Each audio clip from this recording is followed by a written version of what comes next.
And a big welcome into lcpioneers.com live, presented by PioStream, as we broadcast to you 4 days a week, Tuesday through Friday. As you can check us out 11:30 a.m. Pacific time.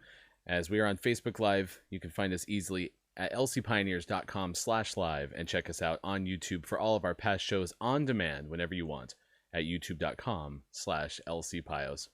Hi, everyone. I am Ryan Goff. I am the play-by-play voice and director of athletic communications for Lewis and Clark. We are the Pioneers out of Portland, Oregon, and a member of the Northwest Conference, competing in the 9-team conference among the schools in Northwest Oregon and the state of Washington, and a member of NCAA Division III. So an opportunity for our student athletes to go all over the country, compete with over 430 institutions at the NCAA D3 level.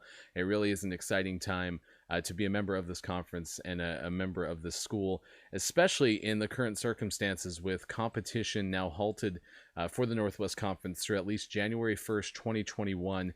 This is in the safety and health of everyone involved because of the coronavirus pandemic. And so we'll talk about the focus on academics and some of the team bonding that will happen over the course of the next coming months. We have different coaches and student athletes on our show and have a chance to discuss what the fall semester is going to look like, because certainly it is going to be a little bit different than in years past. With that said, too, we've seen some pretty amazing resilience from our student athletes because of their academic success. The spring season was stopped midway through because of the start of the pandemic in mid-March, and there was some unprecedented results in the classroom despite having to move to remote and everyone kind of going around on the fly. And that's part of the conversation we'll have today with our guest, Pamela Findlay. She is the athletic academic coordinator for Lewis and Clark. In-house academic support within the athletics department. She coordinates with the rest of the academic support on the Lewis and Clark College campus, which is a really neat thing because it provides student athletes access in the department, but it really is holistic for the entire college. We'll ask her, why the students had that success last spring and some of the things that they're going to be doing for first year students too, or some tips that she has to make sure there's success right off the bat, as we have a lot of incoming student athletes their first time on the college campus for the 2020-21 academic year. We do invite you to get in touch with the show. You can do so by using the Facebook Live comments below or email us anytime, sports@lclark.edu. We certainly welcome questions for any of our guests over the course of the week, or if you have suggestions too for someone who should be on the show, we would love to know. Again, in the Facebook comments or sports@lclark.edu. And you can always find us on both Twitter and Instagram.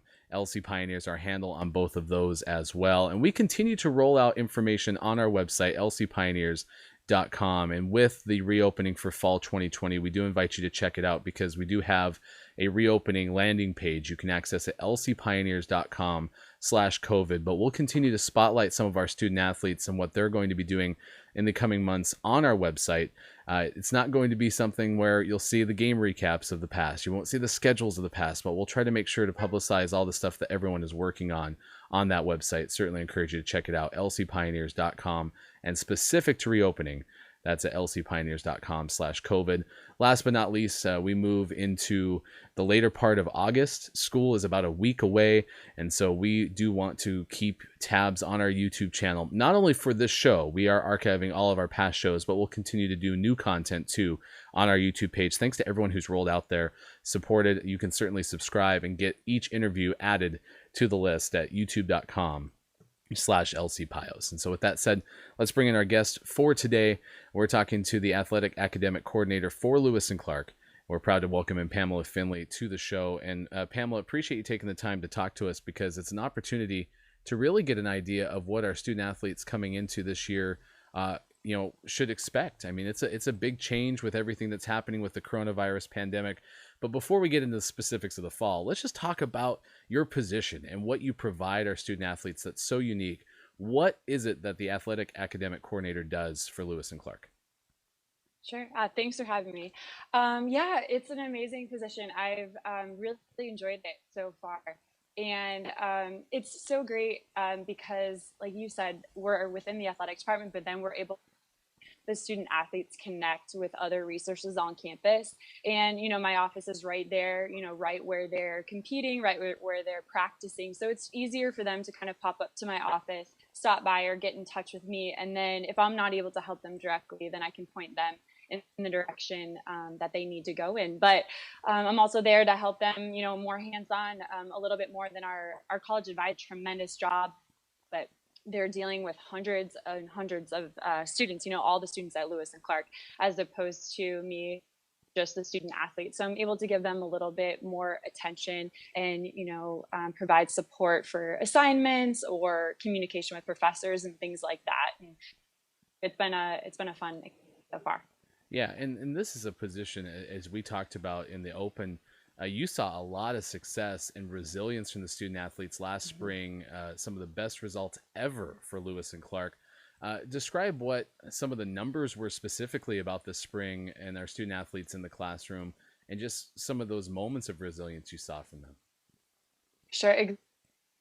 This is the perfect word for it. I was so proud of them. I started last November, so a little bit in semester. So I was able to establish some relationships early on, which then helped when we transitioned to online. But we continued with Zoom calls and phone calls and emails and texts and stayed in touch. And I think that was really neat to see them stay in touch with me. And then I didn't even know that grades were posted yet through my direct line. I actually found out from a student athlete because one of the football players texted me that he got an incredible GPA. I think he got close to like a 3.6 or something like that. And he was so proud of himself and I was so proud of him. So that's actually how I found out that grades were posted. That's how excited some of our student athletes were in the spring. And yeah, so the numbers, we had almost 85% of student athletes with over 3.0. And in recent history, it's by far the highest GPA that we've ever had as a whole department. So almost a 3.5, all student athletes, and no team was below a 3.1. Just across the board, we did amazing. Baseball was the highest on the men's side, and then women's soccer was the highest on the women's side. So, but proud of all the team. They did an incredible job of adapting. And the coaches, our coaches are always there to support, and I have a really good relationship with all the coaches in the department, so that helps. And they've always been supportive, even in the fall semester. But they really stepped up, and they were in touch with them as well, which helped tremendously. Yeah, we saw over 80 names on the All Northwest Conference Scholar Athlete list. Lisa Kumasaka from softball, and then Sean Richardson from men's cross country and track and field, the top first team athletes for Lewis and Clark. And I've talked a lot about on the show the resilience of these student athletes over the course of the spring. That said, I mean, it takes a village, right? And none other than this last, 2.5 months of a semester where people are at home. There's coordination remotely and everything that you do. What's it about Lewis and Clark? What resources do you have through the general academic support? How do you coordinate? What are some of the opportunities that student athletes have outside of just contacting you that you think people should know about? Sure. There's so many. The first one is student support services, and Kaylee McCauley does a tremendous job with that. And she actually used to kind of be in my position a little bit different, but she played a little bit of the role that I play now. And she was also a student athlete in college, so she completely understands. And their office is tremendous, and they help with learning accommodations and things like that, the test center. So if there's a student athlete who needs any of that, I'm able to direct them to that office. And then there's also the mental health side of things. We have case management and counseling services that help with mental health support, because obviously the stress of academics and just student life in general, I mean, it's a hard time of life, and they need that support. So there's been, a number of times where an athlete will come to me, and then I point them in that direction. Amy Millen has a really great relationship with athletics, so she's been a great resource for me and for a lot of our student athletes. And then the office that I'm most connected with is the College Advising Center, mostly Katie Lemon and Katie McFadden. They are incredible at what they do. They've been at Lewis and Clark for a long time, and I'm in communication with them quite a bit, and they answer a lot of questions for me and for our student athletes. They help with registration and a lot of some of the things that I do as well, but just on a kind of a bigger picture, specifically with registering for classes. They try to some of the counselors there, advisors there, will kind of try to get a lot of the student athletes and work closely with them. So they've been in touch with them all summer, trying to make sure that they know what classes they should register for and all of that. So yeah, we have a huge, there's more too, you know, the library, different study areas on campus. There's so much, but those are the three main ones that I work the most with. Pamela Findlay joining us on lcpioneers.com live, athletic academic coordinator for Lewis and Clark within the athletics department. And we did share a link to student support services and an interview we had with Amy earlier about mental health. And it was in the spring, so we talked a lot about coronavirus. And since the pandemic is still here, I certainly would invite you to check that one out too, because it highlights all of the availability of resources for students at Lewis and Clark. Pamela, we have some freshmen coming in, first-year students, and I'm curious, when you first meet with a student athlete who is in their first semester of college, or just in general, what are some of the things that you advise them to be ready for that will really help them through the first couple weeks of college? Yeah, I actually had my first academic meeting with the football team, the first-year football players, yesterday, and the first thing I told them is that they need to have the mindset that they are meant to be here. Lewis and Clark is a very challenging academic school, but our coaches are incredible coaches across the board. I mean, I've been in college athletics my whole career, and Lewis and Clark is top notch. We have tremendous recruiters, and by that I mean that they know who is going to be successful at Lewis and Clark. So there needs to be that level of belief, because, you know, going to a difficult academic school can be scary. But they need to believe in themselves. So I remind them that the first thing I say is that if your coaches chose you to be here, then you're meant to be here, and you're able and you're capable, and you have the resources to be successful, both athletically and academically. And that's what's exciting. And we have so much support here. So I'm only going to push and help to make their experience better. But then the more logistical side of things, they're planners, they're scheduling, however they want to keep their calendar. I like to walk them through that, because that's the first thing, is making sure that you're using your time wisely and working on your time management skills. So yeah, first belief, second time management, and then the component is communication. There's reason why they chose a school with, you know, a small student to faculty ratio. And there's also a reason why professors choose this school. They want to be in touch with their students. They want to have that kind of one-on-one communication. They want to be there for their students. But sometimes when, you know, maybe they're struggling in a class or they're nervous, a lot of people, I mean, I do it too. Everyone does it, where you kind of maybe you get quiet or don't reach out. So I constantly encourage them to kind of build that foundation, so that if they are having a hard time, the professor is going to be more understanding and, you know, offer up more support, instead of, you know, maybe waiting till the last minute or something like that. So those are kind of the three big pieces that I like to talk to them about right off the bat.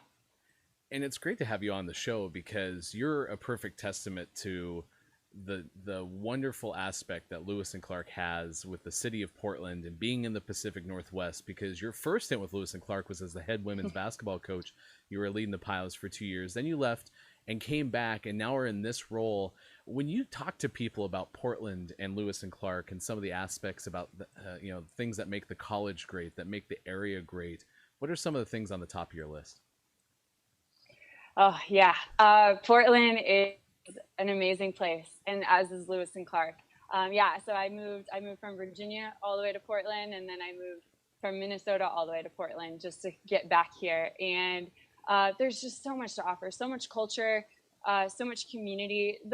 Just the West Coast vibe in general. People work really, really hard here and are very intelligent and motivated, but a little, I can't even quite explain the personality, just more collaborative than I think other parts of the country are.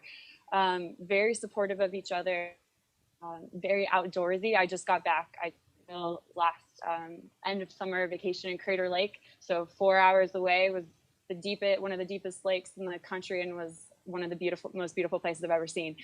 There's so much outdoor activities. You can bike everywhere. I run everywhere. great restaurants. I'm a vegan, so there's a lot of healthy food options as well. There's just something for everyone, and it's such an accepting city, and accepting campus. So those are my top things. But I could rave about Portland and Lewis and Clark forever. Yeah, had you been to Crater Lake before? I had never been. It's been on my bucket list since I moved here in 2016. I remember sitting in my Virginia making a bucket list of things I wanted to do once, and it's been on my list, and I've planned, but it's always fallen through. It's to see the weather. It worked out, and it 4 years, and it lived up to all the hype. I biked all the way around it. It was amazing. Yeah, I had the luxury of living in Klamath Falls, which is the nearest city in Oregon to Crater Lake, and so we had a chance to go up there in the middle of the winter. And so, yeah, I can't imagine how beautiful it is in the summertime too. Looking forward to getting back there at some point. Now, you mentioned earlier background as a student athlete. Describe, your experience as an NCAA student athlete and some of the outcomes that you see kind of mirrored at Lewis and Clark in terms of the way that student athletes leave with tools needed to be successful because they competed in college. Sure. Yeah. So I played 4 years at the Air Force Academy of Colorado. And while it was a D1 school, the way it's set up, because there's not athletic scholarships, it's all military based.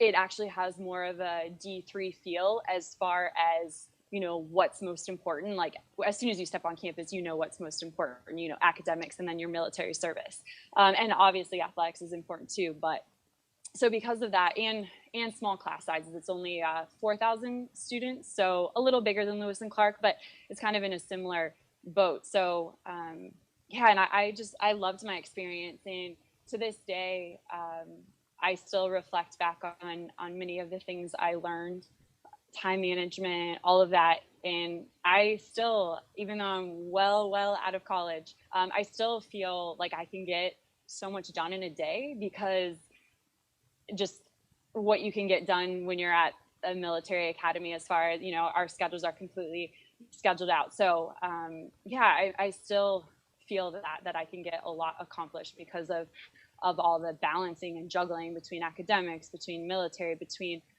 basketball, and all of that. And Lewis and Clark students have that same thing. A lot of them are working, some are working on campus, some are working off campus. They're, RAs, they juggle so many different things. So then when you get out to the real world, you're like, oh, okay, I can do this. I can handle this. So it's an amazing thing to balance all of that at such a young age. Yeah, we've heard time management described by our student athletes, and you talked about it right off the bat. First year, learn time management, but if you do, even small aspects of it, you're going to be successful. We're joined by Pamela Findlay, the athletic academic coordinator for Lewis and Clark, in-house academic support for our student athletes and tied into the greater Lewis and Clark College community on lcpioneers.com live Tuesday through Friday, 11:30 a.m. Pacific time. You can watch all of our past shows at youtube.com/lcpios.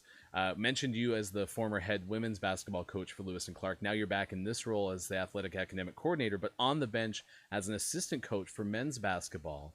Let's start with Tim McCrory. He's entering his third year as the head coach of the Pioneers. What is it about getting a chance to be on the coaching staff with Coach McCrory? Some of the aspects that makes him really a good leader of student athletes. Wow, that is a difficult question just because there's so many. He surrounds himself with people who he truly believes in, both on his coaching staff and in his program. And he has so much energy and so much passion, and that he lifts those people up, and he just makes you want to be just a part of it. It's just this kind of intangible quality that he has and that he brings to his players. And our practices, traveling, our meetings, everything. It's a special thing because of the leadership qualities that he has. He is really, really intelligent, which is very fun. He also he's confident, but he doesn't have an ego per se. I don't know how to describe that, but he, like I said, he's not afraid to have our student assistant call out our baseline out of bounds.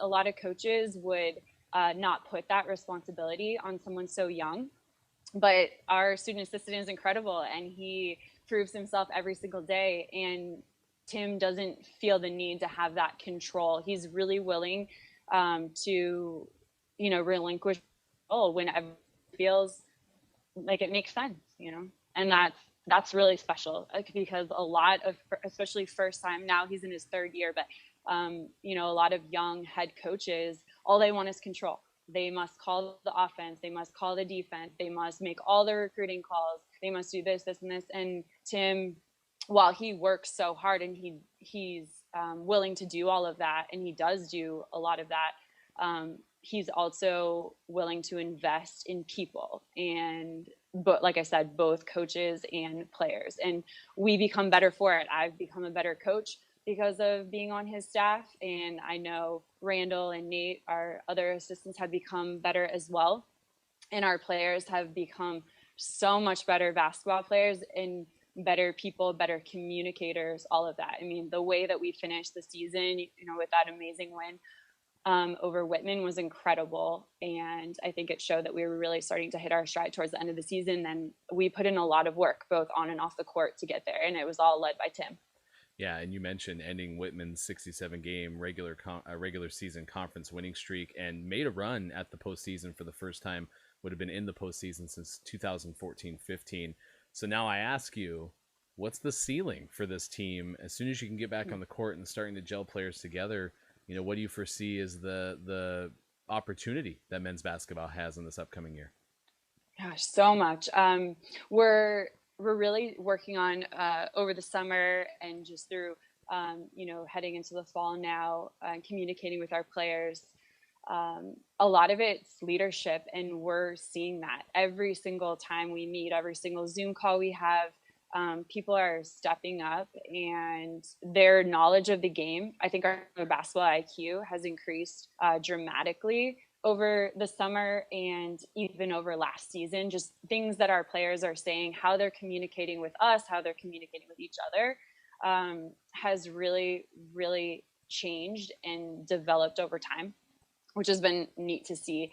And Tim is one of the best recruiters that I've ever seen. So we're just going to keep getting, incoming first years that are going to be able to come in and contribute and push our returners.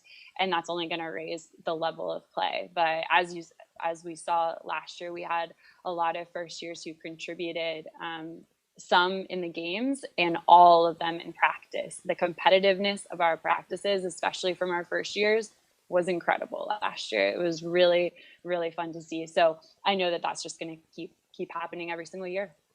It's a truly tremendous team, and we just flashed up, but you can find it at lcpioneers.com, the incoming student athletes for new men's basketball student athletes coming in for 2020-21. Pamela Findlay, it's great. You're right next door. I can't wait to get back up to the office as soon as coronavirus is gone, but certainly appreciate all the support you provide our student athletes, and thanks for joining us today on the show. Thank you. Pamela Findlay joining us on lcpioneers.com live. Really tremendous teacher in all the ways. I mean, both as the coach, but then also in that academic support role that she provides in the department. And student athletes get one-on-one time. They have so many opportunities to talk about a wide variety of things. And what I think makes it neat both for Pamela Findlay, but also Sarit Gloos and Kaylee McCauley, who had been in that position or a version of it prior, is they're all former student athletes. So they've gone through that situation just like our student athletes are now. And that's very relatable. I mean, it's very similar to a lot of times when you have a coach who's played in the NCAA, you have that opportunity to get an idea of exactly what it's like. And she provides that for student athletes, which I think is invaluable. So certainly appreciate her sharing her perspective. And again, I've said this a lot, but can't wait until we're back on the floor, back on the field, back in the pool, etc. Opportunity for our student athletes to compete as soon as it is able to be done safely. So big thanks to Pamela for joining us and just starting our week off. We do have 2 more live shows, as tomorrow Jose will join us and talk about his experience, not only as a student athlete, he was both a cross country and track and field student athlete, but an opportunity to get perspective of how he shaped PioStream. It started in 2010, and he took it over in the subsequent years until he graduated in 2013, and really made PioStream a next level broadcast for NCAA Division III. And he's taken that experience, had an internship with the Portland Timbers, and now runs all video production for the University of Portland, which is a Division I school, the north part of Portland, part of the West Coast Conference. So talk to him about his perspective and some of the things that he learned from his time at Lewis and Clark. Just realized those dates are wrong. That's Jose coming up tomorrow on the 26th. Josh will join us on the 28th. So again, the 28th for our interview with Josh, a former men's swimming student athlete, recently married. In fact, he'll be joining us a week into his marriage. He got married last Friday, but he's now a medical student at Mayo Clinic. So a chance for him to discuss, his experiences in medicine, some of the things he's learning, and certainly some of his philosophies when it comes to medicine. Looking forward to getting that perspective from him as he'll join us coming up next week. So it's pretty exciting what's happening and what's ahead of us coming up this week. Again, tomorrow for Jose, Friday for Josh. We will have a re-air on Thursday, our interview with head strength and conditioning coach Angela Dendis. Coach Ange. I mean, everyone knows Coach Ange. If you're a student athlete at Lewis and Clark, if you're a coach, certainly if you're a parent, she is all over the place and relentless in what she provides her student athletes, very much in the same vein as Pamela in terms of, there to help support the student athlete experience at Lewis and Clark. And excited to have her conversation from, I want to say July, if not, it was June, come back and talk to us as well. So stay tuned for all of that ahead. And again, if you missed anything, whether it's today or any of our shows, please check out our YouTube page, youtube.com/LCPios. So until we talk to you again tomorrow with Jose, I'm Ryan Goff. Thanks for having fun with us. We will talk to you again soon for more LCPioneers.com live, streaming on Facebook Live, Tuesday through Friday, 11:30 a.m. Pacific time. Until we see you again tomorrow. Goodbye, everybody. I'm Ann Bentley. I'm an associate professor of chemistry, and in this research group, I supervise the 2 students working in the Rogers program this summer in our lab. The brown bag experience is a good chance for students to get experience presenting their work that they've done in the lab, especially to an audience that's not technical. What's intriguing about the brown bag experience is it incorporates all of the Rogers program. So I'm able to hear people in the psychology department and what research they're doing, but it also gives us the opportunity to share our research with the greater science community at Lewis and Clark. And for incoming students, the summer program is really beneficial for getting opportunity in research.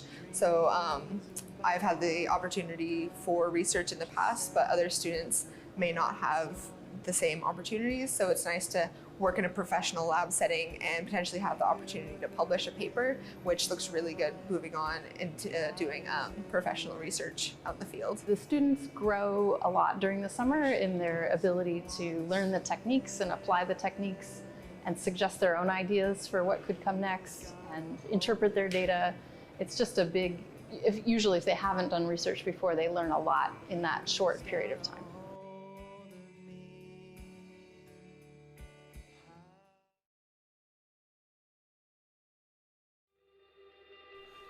Lewis and Clark is amazing.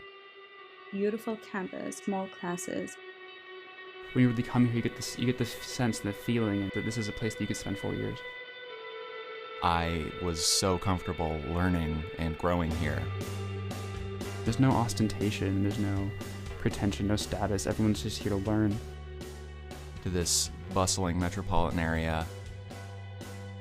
The overseas program is giving you the opportunity to explore the world, go to places that you never thought of. Just come here, just visit the school, and you're gonna fall in love with it. It's time to explore Lewis and Clark.